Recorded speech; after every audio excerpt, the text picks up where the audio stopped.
Hello, welcome to Let's Talk Space News for Friday, April 5th. Thank you so much for joining us. I'm Kyle Henry. Let's talk about what's going on in space. I never want to hold again.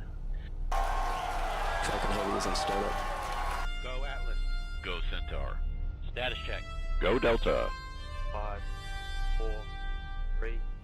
Ignition. We're going to start this episode with a scene from the last episode of Let's Talk Space News, and that they hope to overcome these soon. So it seems like we're not going to see a hop anytime in the next probably week or so.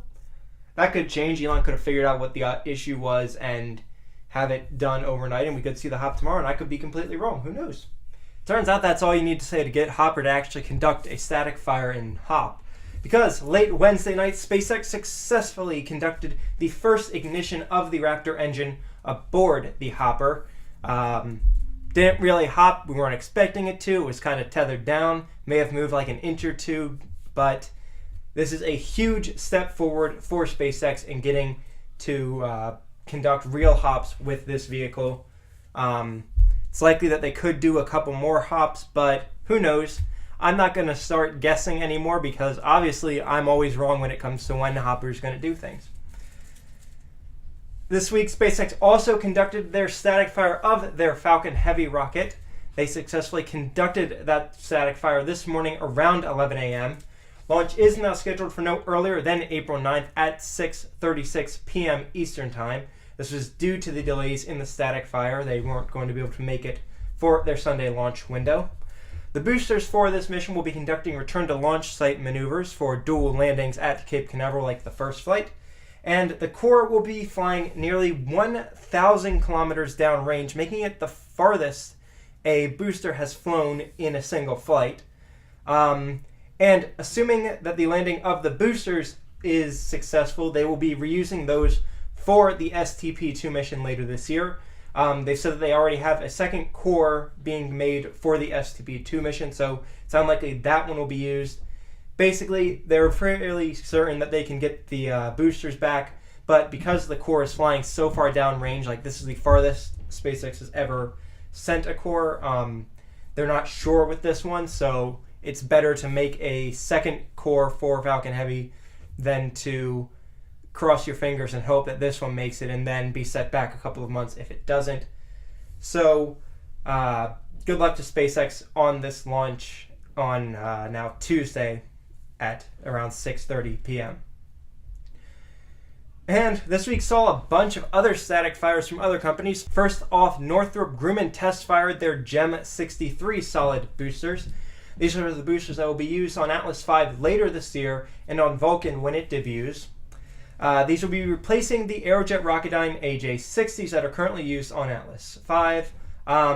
This replacement is because the AJ-60s cost basically, I think, twice as much as these GEM 63s, and the GEM 63s have a lot higher performance, so it makes sense to switch to these ones.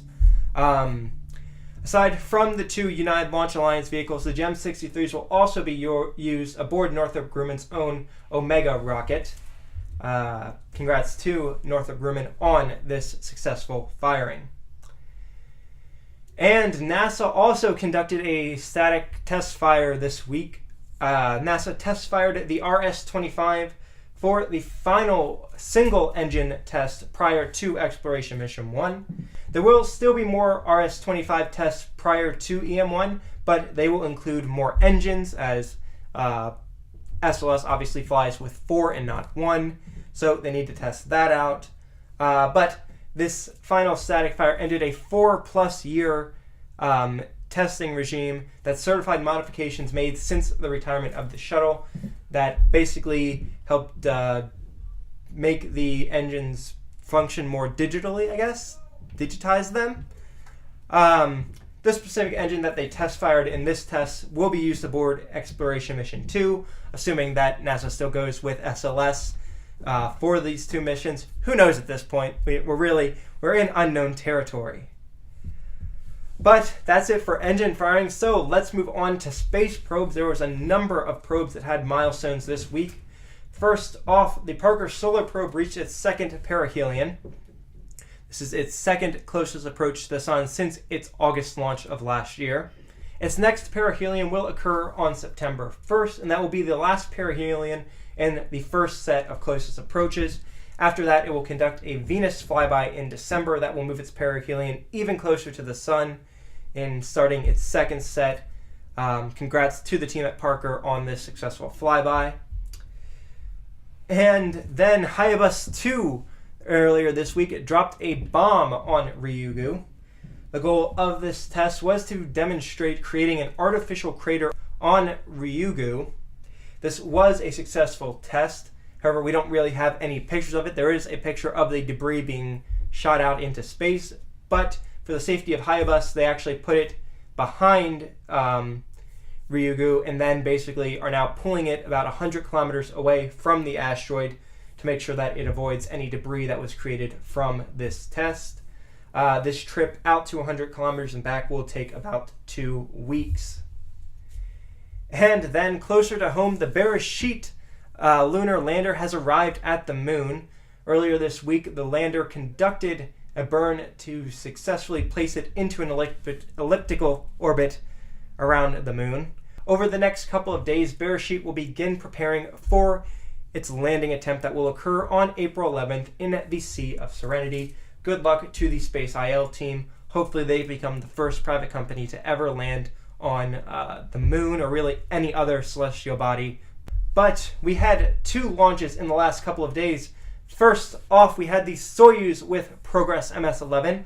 That launch took place at 7:01 a.m. Eastern Time on Thursday, April 4th. And Progress conducted a 3.5-hour rendezvous to reach the ISS. I had said that it was going to conduct the normal 6. They're actually using the new 3.5-hour rendezvous. My apologies on that one. Progress successfully docked at the Pirs module, carried 2.5 tons of supplies to the station, and will remain docked at the station for the next couple of months. We also had another Soyuz flight that carried the O3B F5 satellites into orbit for Arianespace.